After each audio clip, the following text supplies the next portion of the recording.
Kinabukasan nga ito nung birthday ni Mama at ang palagi naming ginagawa ay pupunta kami dito sa ilog.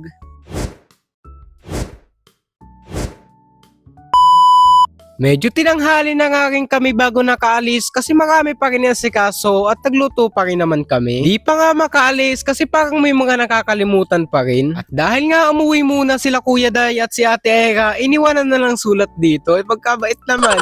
Dito nga, nakaalis na rin kami sa may bahay at nagsimula na rin kaming maglakad kasi malayo-layo pa rin naman talaga yun. Naghiwa-hiwalay nga pala kami ng daan kasi sabi ni Papa ay mas malapit doon sa kabila. Kaya nga lang ay mahirap ang daan doon at may mga kasama rin kaming bata. Kaya naman nga, kasama to mga bata ay dito kami dumaan kasi mas madali ang daan dito kaysa doon. At maya-maya nga rin ay nandito na rin kami sa ilog at ito pa rin lang yung baba ng paliliguan namin at hindi pa dito mismo yon. Malapit nga rin pala yung daan doon kaysa dito kasi pagdating namin dito ay nandun na agad sila Papa sa taas. At dahil nga rin sa sobrang init ng panahon ngayon ay nagdala kami ng pinsan ko ng sobrang daming yelo at halinhinan pa kami dyan. Di ko nga rin alam kung bakit dito sila dumaan ay mas madali naman doon sa dinaanan namin. Kaya nga ayan tuloy at hirap na hirap silang bumaba. Pagkababa nga nila dyan ay nagsimula na rin kami maglakad kasi malayo-layo pa rin naman yung lalakarin namin. Ito yung ilog na ilang beses ko nang naipakita sa vlog ko pero hindi kami maliligo dito kasi mababaw na rin yung tubig dito. Dahil nga rin medyo mababaw na rin talaga ang tubig dito ay sabi ni Papa ay may mas maganda daw dun sa taas at dun kami maliligo. Kaya naman nga wala kaming ginawa kundi lumakad ng lumakad sa ilalim ng initan hanggang sa makarating nga dun sa magandang sinasabi ni Papa. Gaano kaya kaganda yun? Huy!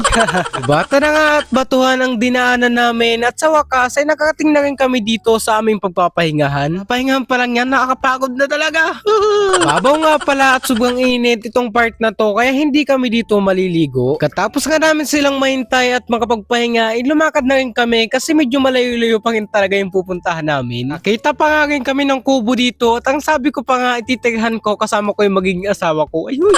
Sa haba nga rin ng paglalakad ay nakarating na rin kami dito sa aming paliliguan. Kapag pahinga na rin naman sila na mahaba-haba bago sila pupunta dyan sa ilog kasi delikado rin talaga kung pupunta rin agad dyan ng hindi nakakapagpahinga. Maganda nga rin talaga tong lugar na napili ni Papa kasi bukod sa napakaraming puno sa paligid ay malalim rin talaga tong part ng ilog na to. Kaya maya nga rin ay nagpakikit na rin sila Papa dyan ng apoy kasi may mga lulutuin pa rin kaming dala. At syempre nga ang hindi malilimutan syempre ay itong pampaduling na gin. Uy.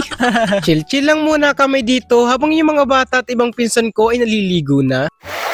Oh, kitang-kita lang isda. Meron na!